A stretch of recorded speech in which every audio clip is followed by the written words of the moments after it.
Hoy seguimos con nuestra lectura de La locura de nuestro tiempo.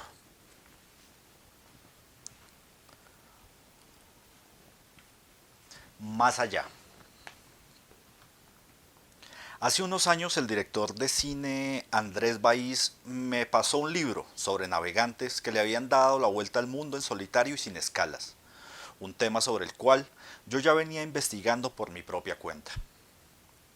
Más que el coraje o el heroísmo, me obsesionaba sobre todo la forma como esos hombres, durante meses, lograban mantener el equilibrio emocional, las estrategias que tenían para no perder el control de sí mismos, para no deprimirse, para no enloquecerse, para aguantar la soledad y el silencio más extremos. Las similitudes con la literatura saltan a la vista. Esta dura prueba solo se llevó a cabo en 1968, unos meses antes de la llegada del hombre a la luna. Y, curiosamente, el hombre que ganó esa regata fue el menos interesante. Dos navegantes de ese año cumplieron aventuras extraordinarias: Donald Crawford y Bernard Moitessier. El primero mintió sobre sus posiciones reales, durante varios días apareció como el candidato que iba punteando e inventó una carrera ficticia, artificial, que solo estaba sucediendo en su cabeza.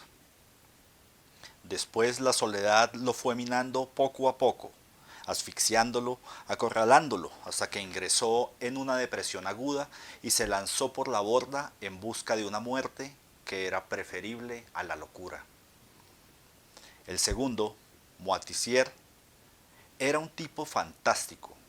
Había crecido en Vietnam y navegaba no para competir, sino porque el mar lo conducía a estados místicos de profundas introspecciones.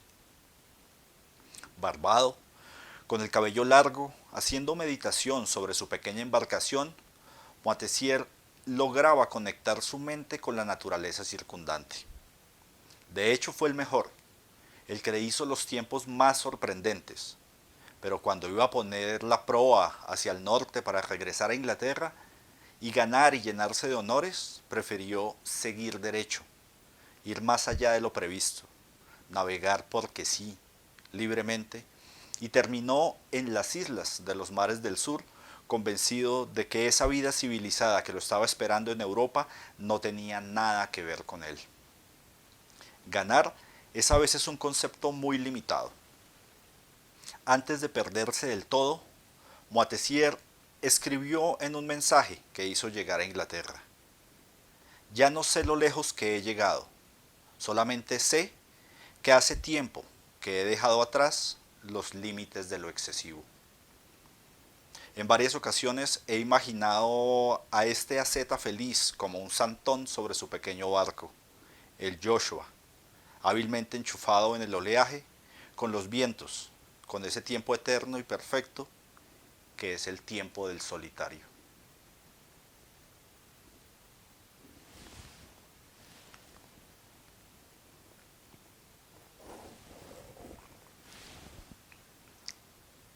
Virtudes.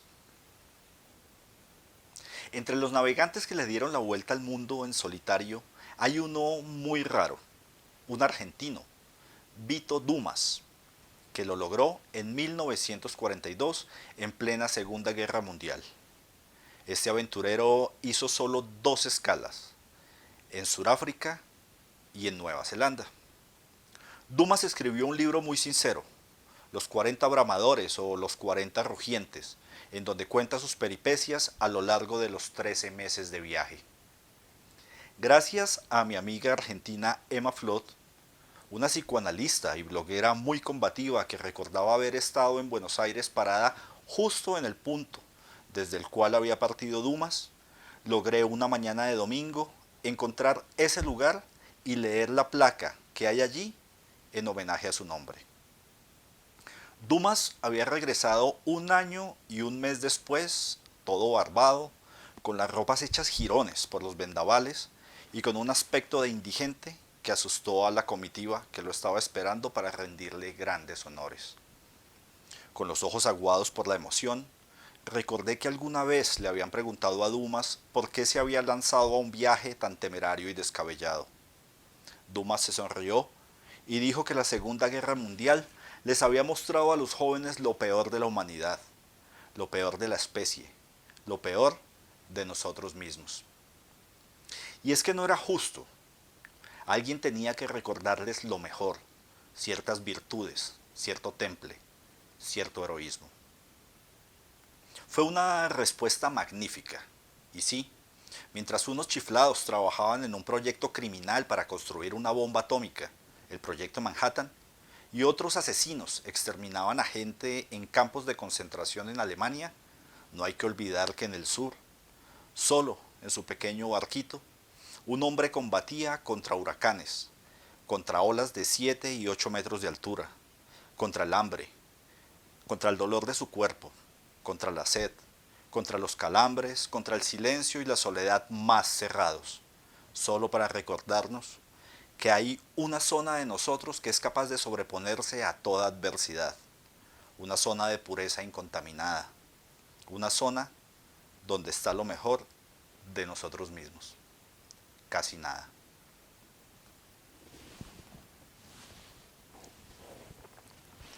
Aurelia.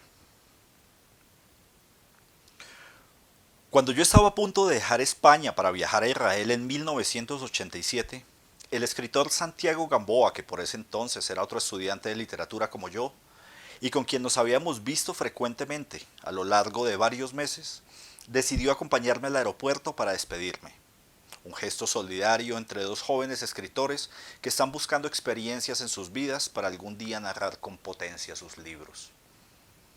Yo había comprado mi tiquete en la compañía judía El Al, sin tener ni idea de que mi cabello largo de aquel entonces, mi piel trigueña, mis ojos claros y la tula militar con la que viajaba iban a ser vistos como sospechosos. Para empeorar aún más las cosas, llevaba en mi mano mi máquina manual de escribir, un armatroste que no me atrevía a enviar por equipaje por miedo a que la estropearan. Así que la figura de Gamboa y la mía junto a la tula militar y la máquina de escribir llamaron la atención de los encargados de seguridad de la aerolínea y nos llegaron dos tipos corpulentos, con pinta de matones, y nos pidieron nuestras respectivas documentaciones. Gamboa llevaba su carnet de estudiante, y yo mostré mi pasaporte y expliqué que iba a trabajar al kibutz Mefalsim, en Hof Ashkelon, muy cerca de Gaza. En algún momento en que nos indignamos por el cuestionario tan agresivo, uno de ellos, sin que alcanzáramos a darnos cuenta de dónde, sacó una metralleta y nos apuntó con ella. Hicieron aparte a mi amigo porque él no viajaba y me condujeron a un salón especial. Gamboa no se quiso ir y se quedó allí plantado esperando noticias mías. Soporté largos interrogatorios, revisaron mi equipaje hasta la saciedad, mis ropas, mis zapatos y al final, con cara de circunspección, los dos gorilas agarraron mi máquina de escribir y la manosearon a su antojo. Se llamaba Aurelia y la requisa a ella me dolió más que la que me hicieron a mí. Salí de esa oficina custodiado hacia el avión. A través de un ventanal del aeropuerto de Barajas, alcanzamos con Gamboa a decirnos adiós con la mano. Curiosamente, lo que más me dolía no era el tratamiento excesivo y paranoico que había recibido. Lo que me indignaba era la ira, la sevicia con la que habían destrozado mi máquina de escribir. Iba con la letra ñ rota, la más importante, la que define el teclado en español. Y creo recordar que en mi rostro había cierta vergüenza, cierta impotencia que me hacía daño, como si acabaran de violar a mi novia o a mi esposa en mis propias narices, y yo la llevara sostenida por los hombros, dándole ánimos y demostrándole todo mi afecto y mi solidaridad.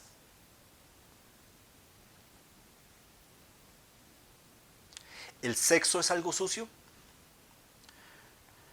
Doña Mari era la mamá de un amigo de infancia y adolescencia, el Mono, un joven alto y atlético, de carácter fuerte, temperamental, de cabello largo, roquero, con aretes en ambas orejas, un cabeciduro y calavera. Desde los primeros años de juventud dejamos de vernos, nos perdimos cada uno enfrascado en su vida respectiva hasta hace poco, que nos volvimos a encontrar gracias a una pasión por el ejercicio físico y los deportes. El mono es 3 años mayor que yo, y fue toda una sorpresa verlo casi igual a como yo lo recordaba, en forma, montando en bicicleta, haciendo pesas con sus camisetas de esqueleto que dejaban ver sus brazos tatuados y potentes. A esta edad se tropieza uno con gente que ya está en descenso, que ha bajado la guardia y que en consecuencia vive melancólica, desempeñando el papel de víctima con facilidad, depresiva o resentida, porque no fue capaz de administrar su vida con eficiencia y lucidez. Por eso fue todo un gusto volver a ver al mono parado exactamente en el mismo punto que estaba durante su juventud, confiado, haciendo alarde de su humor negro, con esa sonrisa de sinvergüenza feliz que ha hecho toda su vida lo que le ha dado la gana. En uno de los brazos, con tinta negra, mi amigo tiene un tatuaje de su madre, Doña Mari, una señora simpática y buena onda, a quien yo recuerdo haber visto varias veces cuando iba a recoger a otros amigos para el partido de baloncesto o de microfútbol. Yo paseaba en bicicleta frente a la casa del mono y ella estaba allí conversando con alguna vecina o saliendo a hacer las compras. Era una señora tranquila y deferente en su trato con los demás. Ella murió hace unos años. Le dejó al mono una serie de poemas eróticos, poemas inspirados por un antiguo amante de juventud con el que se reencontró al final de su vida, justo antes de morir. Y una tarde, hojeando el libro de Doña Mari, empecé a sorprenderme de verdad. Y eran versos en donde aparecía el sexo explícitamente, nombrado de manera directa, sin eufemismos, sin tapujos de ninguna clase. Estallo en orgasmos incontenibles, reprimidos, deja correr tu semen lentamente dentro de mi cavidad adolorida. Tu miembro endurecido de pasión hurgaba en mis entrañas. El olor del macho es siempre bienvenido. Y así, en ese tono, Doña Mari recuerda a ese amante que la había hecho estremecer de pasión. Increíble. En una cultura vigilada de manera enfermiza por una moral judeocristiana, nadie se atreve a nombrar con semejante desparpajo su propia sexualidad. Y menos si es mujer. La estética del decoro, que ha hecho tanto daño en el arte, el cine y la literatura, lo prohíbe. Ni siquiera los grandes escritores, cuando entran al tema del sexo, se pueden quitar de encima esa camisa de fuerza y les da miedo nombrar el placer físico, epidérmico. Casi siempre recurren a metáforas edulcoradas o a pasajes de un sentimentalismo rosado que impiden aprehender el cuerpo en toda su desmesura erótica. Entonces entendí de dónde le venía al mono todo ese vitalismo, toda esa jovialidad que lo caracteriza. Y ahora, cada vez que veo la foto de Doña Mary en la contracarátula de su libro, recuerdo una anécdota de Woody Allen, a quien un día invitaron a hablar de su filmografía en un instituto para señoritas. Una jovencita muy pulcra y pudorosa se levantó y le preguntó con su voz angelical: Señor Woody Allen, ¿usted cree que el sexo es algo sucio?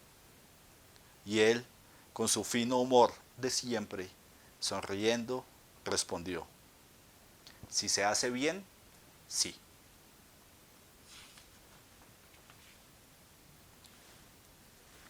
Viernes.